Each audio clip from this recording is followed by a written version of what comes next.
শ্রাবণ মাসের সোমবারে ভুলেও করবেন না এই 7টি কাজ।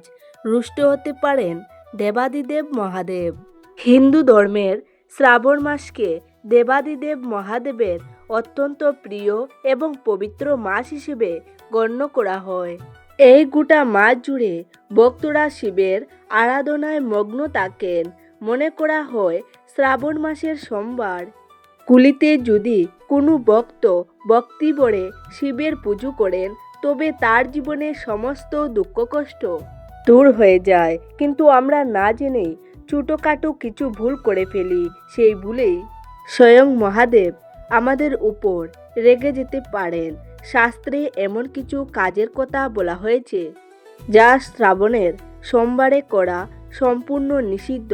আপনি হয়তো উপবাস করেছেন, পুজো দিয়েছেন, অথচ মনের অজান্তে এমন একটি ভুল কাজ করে বসলেন যার ফলে আপনার সমস্ত পুণ্য নষ্ট হয়ে গেল। আজকের এই ভিডিওতে আমরা গভীর আধ্যাত্মিক এবং শাস্ত্রীয় আলোচনা করব সেই বিশেষ ভুলগুলি নিয়ে যা আপনার জানা অত্যন্ত জরুরি। তাই নিজের এবং নিজের পরিবারের মঙ্গলের জন্য ভিডিওটি একদম শেষ পর্যন্ত মনোযোগ দিয়ে দেখুন। তার আগে আপনি ভিডিওতে অবশ্যই একটি লাইক করে দেবেন আর কমেন্টে হর হর মহাদেব লিখে দিতে ভুলবেন না এই শুভ দিনটিতে। বন্ধুরা, শ্রাবণ মাসে একটি বিশেষ মহিমা রয়েছে। পুরাণে বলা হয়েছে এই মাসে দেবী পার্বতী কঠোর তপস্যা করে শিবকে স্বামী হিসেবে পেয়েছিলেন।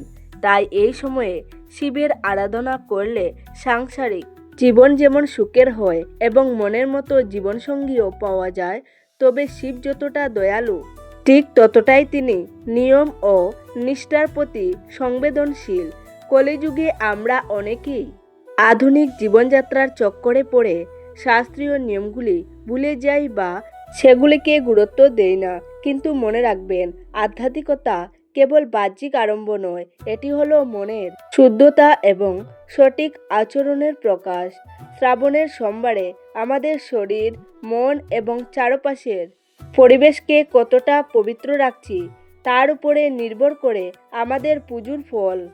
ভুল করে যদি আমরা নিষিদ্ধ কোনো কাজ করে ফেলি তবে তা আমাদের জীবনে নেতিবাচক প্রভাব পড়তে পারে। আসুন আর সময় নষ্ট না করে একে একে জেনে নেওয়া যাক সেই অত্যন্ত গুরুত্বপূর্ণ বিষয়গুলি। প্রথম যে ভুলটি মানুষ প্রায়ই করে থাকেন, খাদ্যাভ্যাসের অসতর্কতা। শ্রাবণের সোমবারে যারা ব্রত বা উপবাস রাখছেন তারা তো বটেই, এমনকি যারা সাধারণ উপায়ে দিনটি কাটাচ্ছেন তাদের জন্য সম্পূর্ণ নিরামিষ আহার গ্রহণ করা বাধ্যতামূলক। এই দিনে ভুলেও বাড়িতে আমিষ খাবার রান্না করা বা খাওয়া উচিত নয়। শুধু মাছ বা মাংসই নয়, এই তালিকায় পড়ে পেঁয়াজ বা রসুনও।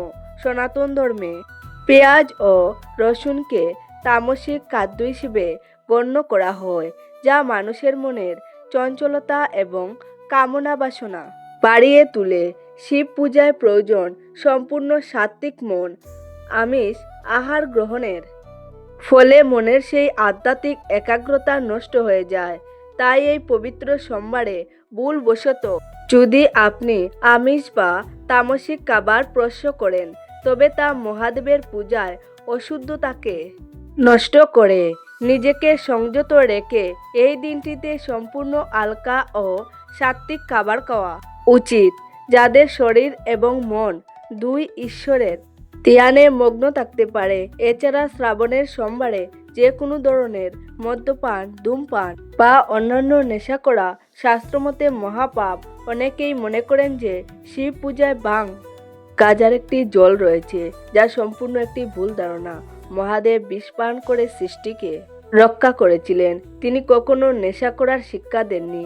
এই পবিত্র দিনে যদি কেউ নেশাগ্রস্ত অবস্থায় থাকেন তবে তিনি নিজের অজান্তেই দেবতাকে চরম অপমান করছেন।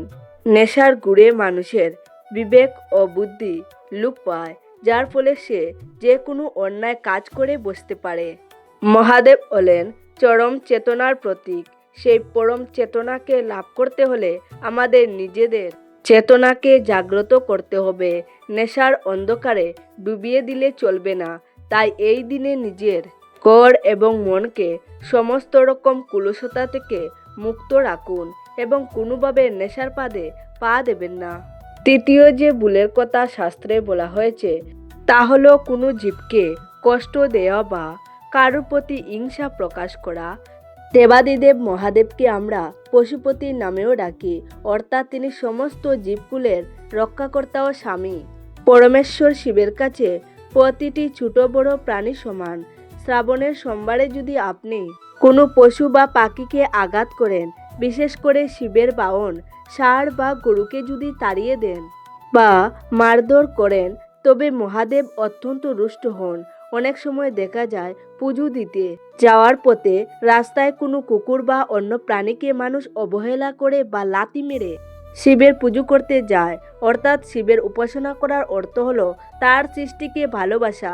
তাই এই বিশেষ দিনে আপনার দরজায় যদি কোনো প্রাণী আসে তাকে তাড়াবেন না, বরং সাধ্যমতো কিছু খেতে দিন। প্রকৃতির প্রতিটি জীবের মধ্যে শিবের অস্তিত্ব কল্পনা করে সবার প্রতি দয়াবান ওয়াই হলো প্রকৃত শিব ভক্তি। চতুর্থ ভুলটি আমাদের মানসিকতার সাথে যুক্ত, যা হলো এই পবিত্র দিনে কারো নামে পরনিন্দা বা পরচর্চা করা এবং কাউকে কটু কথা বলা। আমরা অনেকেই উপোস করে থাকি, সারাদিন জলস্পর্শ না করে মন্দিরে কাটায়, কিন্তু মুখ খুললেই অন্য মানুষের সমালোচনা বা নিন্দা করতে শুরু করি। শাস্ত্রে বলা হয়েছে শরীরের উপোসের চেয়ে মনের উপোস অনেক বেশি গুরুত্বপূর্ণ। মুখের ভাষা যদি সংযত না হয় তবে সেই পুজোর কোনো মূল্য থাকে না। কাউকে দুঃখ দিয়ে মনে আঘাত করে বা মিথ্যা কথা বলে যদি আপনি শিবের মাথায় জল ঢালতে যান, সেই জল মহাদেব গ্রহণ করবেন না। শিব হলেন শান্ত এবং সৌম্যের প্রতীক। তার আরাধনার দিনে আমাদের নিজেদের মনকেও শান্ত রাখতে হবে। ক্রোধ, অহংকার এবং ঈর্ষা থেকে দূরে থেকে সবার সাথে মধুর আচরণ করা উচিত। কারোর মনে কষ্ট দিলে তা সরাসরি মহাদেবের বুকে আঘাত করে, কারণ তিনি প্রতিটি মানুষের আত্মার মধ্যে বিরাজ করেন। বন্ধুরা, আমরা ভিডিওর ঠিক অর্ধেকটা অংশে চলে এসেছি, যেখানে আমরা 4টি অত্যন্ত গুরুত্বপূর্ণ ভুলের কথা আলোচনা করলাম। বাকি 3টে ভুল আরও সূক্ষ্ম এবং মারাত্মক, যা আমরা অজান্তেই প্রতিদিন করে ফেলি এবং যার ফলে আমাদের সংসারে অশান্তি এবং অর্থের অভাব দেখা যায়। পঞ্চম যে মারাত্মক ভুলটি অনেকেই করে থাকেন তা হলো শিব পূজায় নিষিদ্ধ কিছু উপাচারের ব্যবহার। আমরা ভক্তি ভরে মহাদেবকে প্রসন্ন করতে চাই, কিন্তু শাস্ত্রীয় নিয়ম না জানার কারণে এমন কিছু জিনিস তার চরণে অর্পণ করি যা শাস্ত্রে সম্পূর্ণ বর্জিত।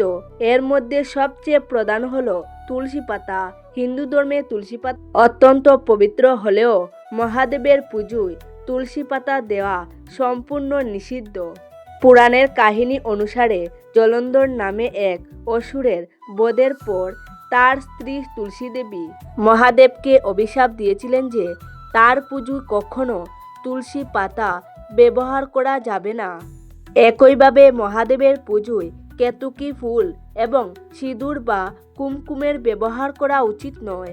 সিঁদুর হলো সৌভাগ্যের প্রতীক, যা দেবী পার্বতীর চরণে দেওয়া হয়, কিন্তু মহাদেব হলেন বৈরাগী এবং শ্মশানবাসী, তাই তার চরণে সিঁদুরের পরিবর্তে চন্দন বা বৎস অর্পণ করা উচিত। এই নিষিদ্ধ জিনিসগুলি যদি আপনি অজান্তে সোমবারে মহাদেবের লিঙ্গে অর্পণ করেন, তবে তা পুজোর পূর্ণফল দেওয়ার পরিবর্তে সংসারে অমঙ্গল ডেকে আনতে পারে।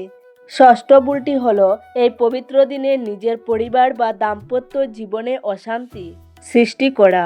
শ্রাবণ মাস হলো মিলনের এবং প্রেমের মাস, যা শিব ও শক্তির পূর্ণ মিলনকে উদযাপন করে। এই দিনে স্বামী স্ত্রীর মধ্যে ঝগড়া, মনোমালিন্য বা যে কোনো ধরনের কটুকতা বিনিময় করা অত্যন্ত অশুভ বলে মনে করা হয়। যে সংসারে এই বিশেষ দিনে অশান্তি বা কলহ হয়, সেখান থেকে মা লক্ষ্মী এবং মহাদেব চিরতরে বিদায় নেন। সোমবার সকালবেলা ঘুম থেকে উঠে গৃহের পরিবেশ শান্ত ও মনোরম রাখা উচিত। পরিবারের কোনো সদস্যদের উপর চিৎকার করা বা ক্রোধ প্রকাশ করা থেকে বিরত থাকুন।